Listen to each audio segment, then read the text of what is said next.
আমার মায়ের কথা পড়লে মনে আধারের মেঘে ডেকে যায় হৃদয়। শ্রাবণের বাড়ি যেন দু চোখ ভরে বেদনার স্মৃতি এসে আমায় কাঁদায়, আমায় কাঁদায়। মাগো মাগো,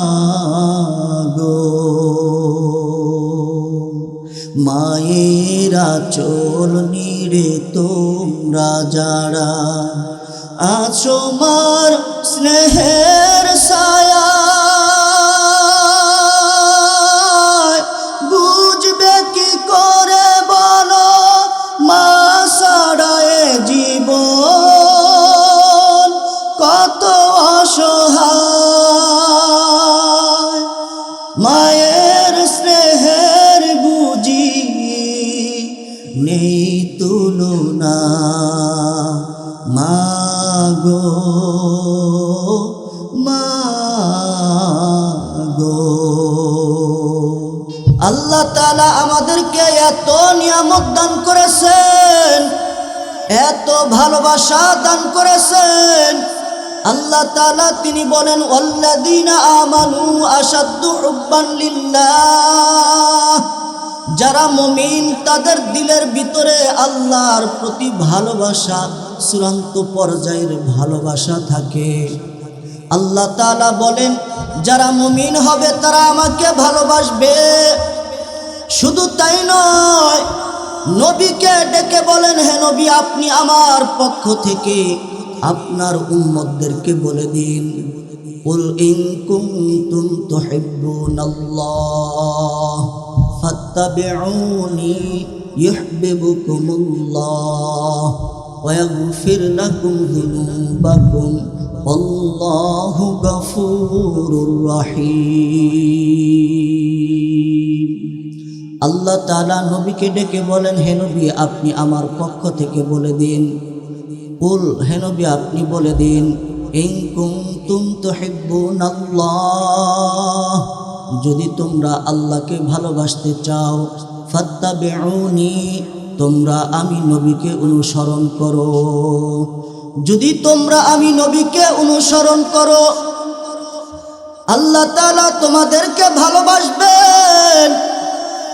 শুধু ভালোবাসবেন নয়, আল্লাহ তাআলা জীবনের সমস্ত গুনাহ খাতা মাফ করে দিবেন।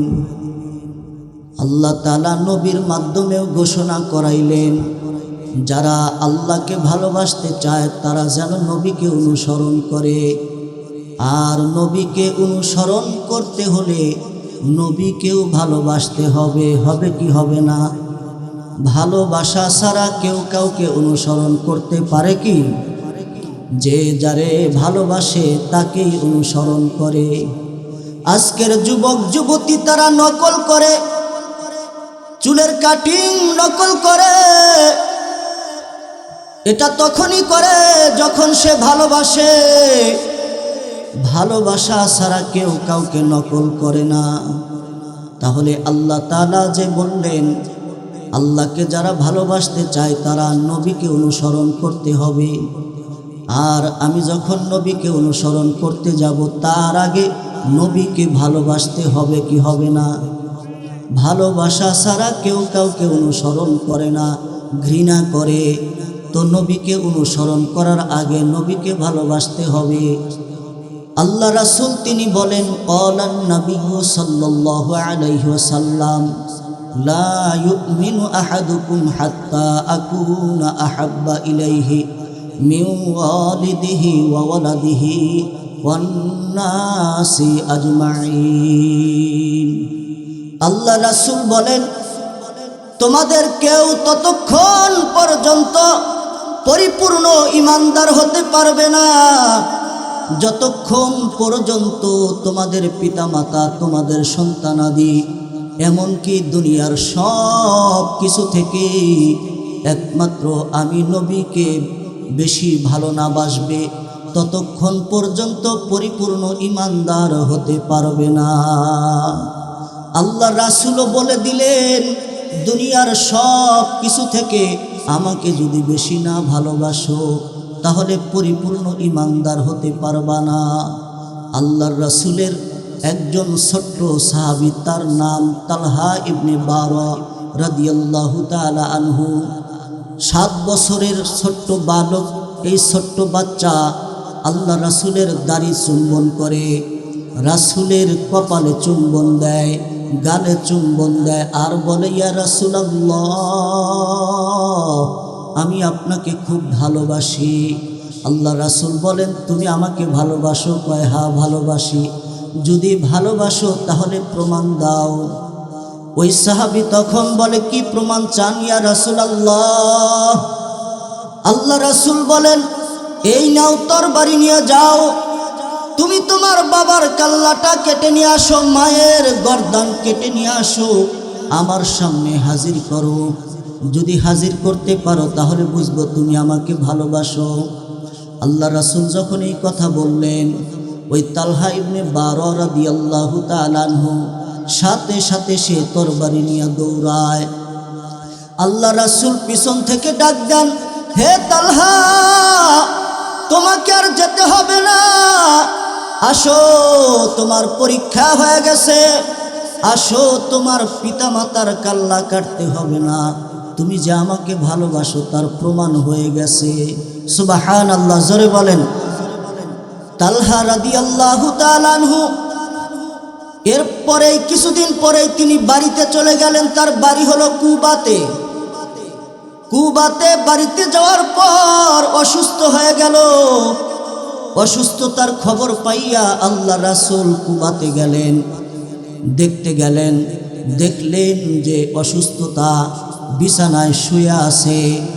তালহার সেবা শুশ্রূষা করলেন আল্লাহ রাসূল। মাগরিবের আগেই আবার আল্লাহ রাসূল মদিনায় ফিরে আসলেন।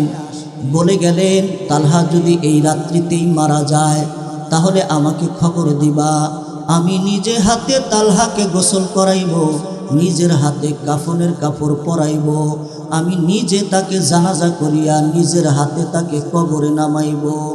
আল্লাহ রাসূল এই কথা বলিয়া মদিনায় চলে আসলেন। রাত্রি যখন গভীর হইল, তালহার অসুস্থতা বেড়ে গেল। এক পর্যায়ে তালহা ইন্তেকাল করলো, মারা গেল। মারা যাওয়ার পর সাথে সাথে তালহাকে দাফন করা হইল। আল্লাহ রাসূলকে আর খবর দেওয়া হইল না। এর পরের দিন তালহার বাবা এবং আরো কিছু লোক আল্লাহ রাসূলের দরবারে চলে গেলেন। আল্লাহ রাসূলকে বললেন, ইয়া রাসূলুল্লাহ, তালহা তো ইন্তেকাল করেছে। নবী বলেন, তোমাদেরকে তো বলেছিলাম আমাকে খবর দিবা, কেন খবর দিলা না? তালহার বাবা বলে, ইয়া রাসূলুল্লাহ, তালহা আপনাকে এত বেশি ভালোবাসে, তালহাকে বলেছিলাম নবীকে খবর দেই। তালহা কয়, না, নবীকে খবর দিও না। কয়, কেন খবর দিব না? ওই ছোট্ট বাচ্চা, 7 বছর বয়স, তার দিলের ভিতরে এই চিন্তা আসছে, কয় নবী ওই মদিনা থেকে কুবা পর্যন্ত আসবে, কত পাথরি জমিন, কত পাহাড়ি জমিন পারাইয়া, গিরিপথ পারাইয়া এই কুবাতে আসতে হবে আল্লাহ রাসূলকে। আমার ভয় হয় আল্লাহ রাসূলের শত্রুর অভাব নাই, আল্লাহ রাসূল তাকে যদি কেউ আঘাত করে আমি তালহা সহ্য করতে পারবো না। নবী ওই মদিনাতেই নিরাপদ থাকবে, নিরাপদ থাকুক। আমার এখানে আসার কারণে নবীর যদি কোনো কষ্ট হয়, নবীকে যদি কেউ আঘাত করে, নবী পাথরি জমিন পাড়াইয়া আসবে, পায়ের ভিতরে অনেক আঘাত লাগবে, নবীর কষ্ট হবে, এজন্য নবীর আসার দরকার নাই। তালহা নিষেধ করেছেন। তালহা বলে, আল্লাহ রাসূল মদিনাতে থাকিয়া আল্লাহ রাসূল যদি নিরাপদে থাকেন আর আমি যদি জাহান্নামে যাই, জাহান্নামে গিয়াও যদি আমি জানতে পারি আল্লাহ রাসূল নিরাপদে আছেন, তাহলে আমার দিলটা শান্তি পাবে, জাহান্নামে থেকেও আমি জান্নাতে থাকব। আর আল্লাহ রাসূল আমার জানাজা করার কারণে আমি যদি জান্নাতে যাই, ওই জান্নাতে যাওয়ার পরে যদি আমি জানতে পারি আল্লাহ রাসূল আমার জানাজা করতে আসিয়া কাফেরদের আঘাত পেয়েছেন, কাফের বেঈমানেরা রাসূলের উপরে আঘাত করেছে, যদি জানতে পারি তাহলে জান্নাতে থাকিয়াও আমি জাহান্নামে থাকব। তালহা বলে, না, আমার রাসূলকে আসার দরকার নাই, রাসূলকে খবর দিও না। তালহার বাবা যখন আল্লাহ রাসূলকে খবরটা দিলেন যে তালহা এই কথা বলেছে, এজন্য আমরা আপনাকে খবর দেই নাই, আল্লাহ রাসূল দোয়া করলেন তালহার জন্য, আল্লাহ তালহার কবরটা আপনি জান্নাতের বাগিচা বানায় দিন। সুবহানাল্লাহ। এমন ভালোবাসা ছিল এই তালহার অন্তরের ভিতরে। ও ভাইরা আমার, আজকে আমাদের দিলের ভিতরে রাসূলের ভালোবাসা নাই। আমার চোখের সামনে রাসূলকে গালি দেয়, আমার চোখের সামনে রাসূলকে কটাক্ষ করে, কিন্তু আমি কিছুই বলতে পারি না। তার কারণ হলো আমার দিলের ভিতরে ঈমানের পরিমাণ কম। জোরে বলেন কথা ঠিক কিনা? ওই রাসূলকে ভালোবাসা এটা ঈমানের লক্ষণ। এটা কিসের লক্ষণ? জোরে বলেন। কেউ যদি বলে আমি রাসূলকে ভালোবাসি না, তার ঈমান থাকবে? ঈমান থাকবে না। রাসূলকে ভালোবাসাটাই হলো ঈমান, আল্লাহকে ভালোবাসাটাই হলো ঈমান। তাহলে আল্লাহকে ভালোবাসতে চাইলে আগে রাসূলকে অনুসরণ করতে হবে, আর রাসূলকে অনুসরণ করতে চাইলে রাসূলকে কি করতে হবে? ভালোবাসতে হবে। রাসূলকে ভালোবাসেন তো সবাই? রাসূলের মদিনায় যাইতে চান তো সবাই ইনশাআল্লাহ? আমার মন কান্দে, নয়ন কান্দে, যাইতে সোনার মদিনায়। আমার মন কান্দে, নয়ন কান্দে, যাইতে সোনার মদিনায়।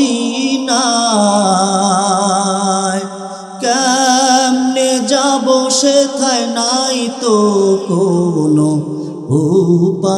উপায়। সালাম আমি দিব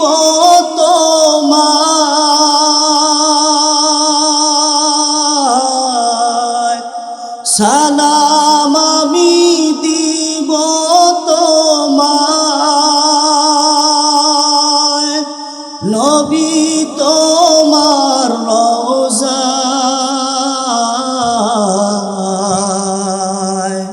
কেমনে যাব সেথায় নাই তো কোনো উপায়। আমার মন কান্দে, নয়ন কান্দে, যাইতে সোনার মদিনায়।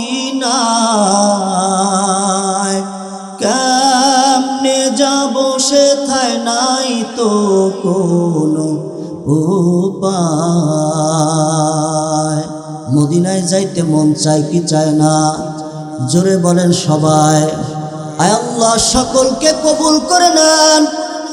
যেই জায়গায় আমার প্রিয় নবী, আমার কলিজার টুকরা জনাবে মুহাম্মদ মুস্তাফা সাল্লাল্লাহু আলাইহি ওয়াসাল্লাম যেখানে তিনি শুয়ে আছেন, ওই জায়গায় শুইয়া আল্লাহ রাসূল এখনো উম্মতি উম্মতি বলে কান্দেন। যেই নবী উম্মতের জন্য এত কান্নাকাটি করেন, আল্লাহ তাআলা ওই নবীকে তামাম পৃথিবীতে মডেল স্বরূপ পাঠাইলেন। হে নবী, আপনাকে তামাম পৃথিবীতে আমি পাঠাইছি মডেল স্বরূপ। আপনাকে দেখে দেখে মানুষ তাদের চরিত্র ঠিক করবে, আপনাকে দেখে দেখে মানুষ তাদের আচার ব্যবহার ঠিক করবে, আপনাকে দেখে দেখে মানুষ তাদের ইবাদত করবে। আপনাকে তামাম পৃথিবীর রহমত হিসাবে পাঠাইছি। আল্লাহ বলেন, ওয়ামা আরসালনাকা ইল্লা রাহমাতাল লিল আলামিন। হে নবী, তামাম পৃথিবীতে আপনাকে রহমত স্বরূপ পাঠাইছি। দুনিয়ার মানুষ যদি আপনাকে ফলো করে তাহলে তারা কামিয়াব হয়ে যাবে। আপনাকে ফলো করা মানে তারা জান্নাতি। আল্লাহ রাসূল তিনি বলেন, যে ব্যক্তি আমার সুন্নাতকে ভালোবাসলো, ওয়ামান আহাব্বানি, সে আমাকেই ভালোবাসলো, মান আহাব্বা, আর যে আমাকে ভালোবাসলো, কানা ফিল জান্নাতি, সে জান্নাতের ভিতরে থাকবে। ভাইরা আমার, জান্নাতের ভিতরে রাসূলের সাথে থাকতে চাই কি চাই না আমরা? আল্লাহ রাসূলের সাথে জান্নাতে থাকতে চাইলে রাসূলের সুন্নাতকে মানতে হবে। রাসূলের সুন্নাতকে মেনে তারপরে দুনিয়া থেকে বিদায় নিতে হবে। আল্লাহ রাসূল তিনি আমাদেরকে ভালোবাসেন, আমরাও রাসূলকে ভালোবাসি। মুফাসসিরিনে কেরামগণ বলেন, মানুষ পরস্পরকে ভালোবাসে চার কারণে ভালোবাসে। কয় কারণে ভালোবাসে? চার কারণে। একটা কারণ হলো ঈমানি কারণে মানুষ একজন অপরজনকে ভালোবাসি। আপনার ভিতরে ঈমান আছে, আমার ভিতরেও ঈমান আছে, এজন্য আমি আপনাকে ভালোবাসি, আপনি আমাকে ভালোবাসেন। আমরা সবাই মুমিন পরস্পরকে ভালোবাসি ঈমান থাকার কারণে। কোনো মুমিন হিন্দুকে ভালোবাসে না, কোনো মুমিন কোনো খ্রিস্টানকে ভালোবাসতে পারে না। যদি কোনো মুমিন হইয়া কোনো খ্রিস্টানকে, কোনো হিন্দুকে ভালোবাসে, কোনো মুশরিককে ভালোবাসে, কোনো বিধর্মীকে ভালোবাসে, তাহলে বুঝতে হবে তার ঈমানের ভিতরে ঘাটতি আছে। ঠিক কিনা জোরে বলেন?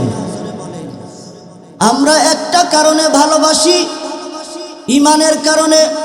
দুই নাম্বার, মানুষ পরস্পরকে ভালোবাসে আত্মীয়তার সম্পর্ক থাকার কারণে মানুষ ভালোবাসে। আত্মীয়তার সম্পর্ক ছিল না আগে একই পথ দিয়ে চলেছে, কখনো কথা বলে নাই, কিন্তু যখন আত্মীয় হয়েছে, ও বিয়ায় এসেছেন, বসেন এক কাপ চা খেয়ে যান। আগে কিন্তু চা খাইতে বলেন, এখন বলে চা খেয়ে যান, একটা পান খেয়ে যান। কত আদর, কত যত্ন, আত্মীয়তার সম্পর্ক হয়েছে, এখন ভালোবাসে।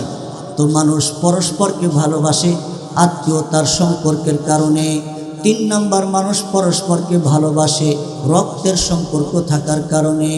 সন্তানাদি পিতামাতাকে ভালোবাসে রক্তের সম্পর্ক, পিতামাতা সন্তানকে ভালোবাসে রক্তের সম্পর্ক, চাচাকে ভালোবাসে রক্তের সম্পর্ক, মামাকে ভালোবাসে রক্তের সম্পর্ক।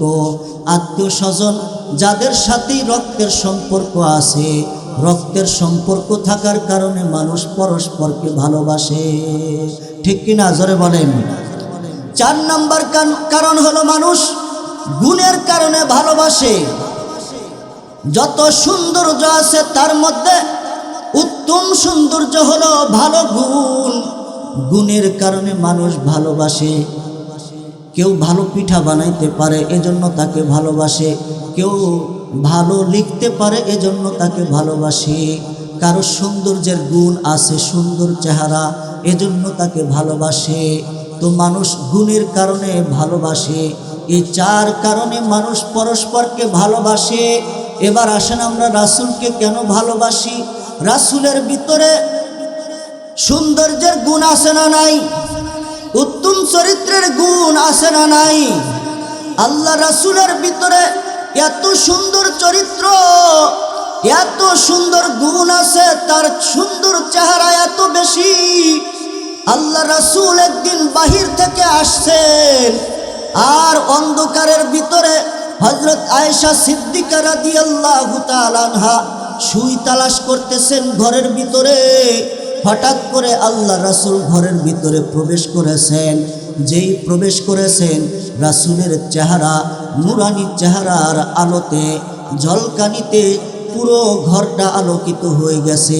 সাথে সাথে আয়েশা সিদ্দিকা তিনি সুই তালাশ করে পেয়েছেন। সুবহানাল্লাহ, জোরে বলেন সুবহানাল্লাহ।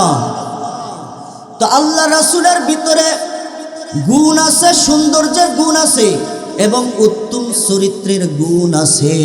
আল্লাহ রাসূলকে মক্কার কুরাইশেরা পাগল বলে গালি দেয়, বলে মুহাম্মদ আসতেছে, পাগল আসতেছে, পাথর দিয়ে নিক্ষেপ করো তাকে। এমনভাবে কষ্ট দিয়েছে রাসূলকে, পাগল বলে গালি দিয়েছে। নিজের চাচা তাকে কষ্ট দিয়েছে, আবু লাহাব কষ্ট দিয়েছে। আল্লাহ রাসূলকে সান্ত্বনা দেওয়ার জন্য আল্লাহ তাআলা সূরা কলম নাজিল করলেন। নুন, আল্লাহ পাক তিনি বলেন ওয়াল কলামি ওয়া মা ইয়াসতুরুন মা আনতা বিনি'মাতি রাব্বিকা বিমাজনুন। আল্লাহ বলেন, হে নবী, আপনাকে তারা কষ্ট দেয়, আপনি মন খারাপ করিয়েন না। আল্লাহ সান্ত্বনা দেওয়ার জন্য বলেন, কলমের কসম, কলম যা লিখেছে তার কসম, দুটি কসম খেয়ে নবীকে সান্ত্বনা দেন। মা আনতা বিনি'মাতি রাব্বিকা বিমাজনুন। হে নবী, আপনি তো পাগল নন, বরং আপনি হলেন নিয়ামতওয়ালা। আপনি এমন নিয়ামতওয়ালা যে আমি এই পৃথিবীতে যত পয়গম্বর পাঠাইছি, সমস্ত পয়গম্বর হাসরের ময়দানের দিন তারা নিজের চিন্তা করবে, কেউ সুপারিশ করার সাহস পাবে না। একমাত্র আপনাকে সুপারিশ করার অনুমতি দিব সেই দিন। হাসরের ময়দানের দিন এমন এক অবস্থা হবে, যেই দিন পিতামাতা সন্তানাদিকে ভুলে যাবে। যেই সন্তানাদিকে পিতামাতা দুনিয়াতে কত ভালোবাসে, সন্তানকে ভালোবাসতে গিয়া মা সন্তানের জন্য জীবন দিতে পারে, পারে কি পারে না? জোরে বলেন। বাবা সন্তানের জন্য জীবন দিতে পারে। দুনিয়াতে মা বাবা সন্তানের জন্য মাথার গাম পায়ে ফেলাইয়া সন্তানকে এত ভালো রাখতে চায়, এই সন্তানকেও সেই দিন ভুলে যাবে। সন্তানকে জন্ম দিতে গিয়া মা যখন প্রশ্ন ওঠে, যদি সন্তানকে বাঁচাইতে চাও তাহলে মাকে বাঁচানো যাবে না, যদি মাকে বাঁচাইতে চাও সন্তানকে বাঁচানো যাবে না। এমন প্রশ্ন যখন ওঠে, মা তখন বলে, তোমরা আমার পাশে কে আছো গো? আমার সন্তানকে চাই আমি, আমার সন্তানকে আমি দুনিয়ার মুখ দেখাইতে চাই। আমি মরে যাই তাতে কোনো আমার আফসোস নাই, আমার সন্তানকে আমি দুনিয়ার মুখ দেখাইতে চাই। এমন কথা মা বলে কি বলে না? মা সন্তানকে এত ভালোবাসে যে নিজের প্রাণ দিতে পারে, নিজের রক্ত বিক্রি করে হলেও সন্তানকে মানুষ বানাইতে চায়। এই মা হাসরের ময়দানের দিন ভুলে যাবে মা সন্তানকে কত ভালোবাসে। আমার মায়ের কথা পড়লে মনে আধারের মেঘে ডেকে যায় হৃদয়। শ্রাবণের বাড়ি যেন দু চোখ ভরে, বেদনার স্মৃতি এসে আমায় কাঁদায়, আমায় কাঁদায়। মাগো মাগো,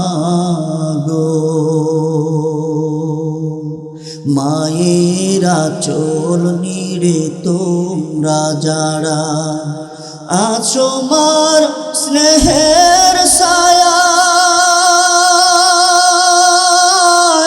বুঝবে কি করে বলো মা ছাড়া এ জীবন কত অসহায়। মায়ের স্নেহের বুঝি নেই তুলনা। মাগো মা গো। দুনিয়াতে মায়ের মতো কেউ ভালোবাসে না ভাইরা আমার। মা বাবা সন্তানকে এত বেশি ভালোবাসে, এত ভালোবাসার পরেও সেই হাসরের ময়দানের দিন যখন সকলেই ইয়া নাফসি বলতে থাকবে, সন্তান মাকে দেখিয়া দৌড়াইয়া যাবে, মা কয়ে ডাক দিবে, মা তুমি আমাকে একটা নেকি দাও, একটা নেকির অভাবে আমি আজকে জাহান্নামে যাই, একটা নেকি দাও।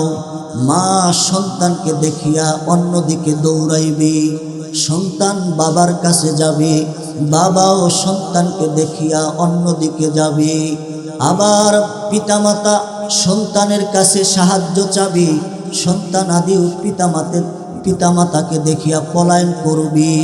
সেই দিন সন্তান আদি বলবে, আমি তো কোনো মা বাবা থেকে জন্মগ্রহণ করি নাই। আবার মা বাবা বলবে, আমরা তো জীবনে কোনো দিন বিবাহই করি নাই, সন্তান আসবে কোথা থেকে? এমনভাবে পরস্পরকে ভুলে যাবে।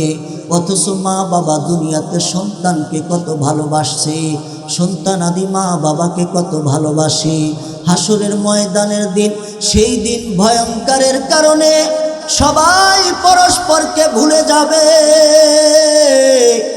সেই দিন একমাত্র দুনিয়ার সবাই ভুলে গেলেও একমাত্র আমার আপনার নবী জনাবে মুহাম্মদ মুস্তাফা সাল্লাল্লাহু আলাইহি ওয়াসাল্লাম, তিনি শুধুমাত্র ইয়া উম্মতি বলতে থাকবেন। তিনি মাকামে মাহমুদে সিজদায় পড়ে কান্নাকাটি করবেন, বলতে থাকবেন, ইয়া আল্লাহ আমার উম্মতকে আপনি বাঁচান। আল্লাহ তাআলা নবীকে বলবেন, আপনি আপনার মাথা উঠান, আপনার উম্মতকে ক্ষমা করে দেওয়া হলো, আপনি জান্নাত জাহান্নাম থেকে আপনার উম্মতদেরকে উঠাইয়া জান্নাতে প্রবেশ করায়া দেন। সুবহানাল্লাহ, জোরে বলেন সুবহানাল্লাহ। কেউ আপন থাকবে না, একমাত্র আমার আপনার আপন কে থাকবে? জনাবে মুহাম্মদ মুস্তাফা সাল্লাল্লাহু আলাইহি ওয়াসাল্লাম। তাহলে ওই রাসূলকে ভালোবাসার দরকার আছে না নাই? রাসূলকে ভালোবাসার মাধ্যম হলো রাসূলের সুন্নাত তরিকায় চলা। আল্লাহ রাসূলের সুন্নাত মেনে চলবো তো ইনশাআল্লাহ, 5 ওয়াক্ত নামাজ পড়বো তো ইনশাআল্লাহ। সবাই হাত তুলে দেখাই, আল্লাহ তাআলা কবুল করুন, সকলে বলি আমিন।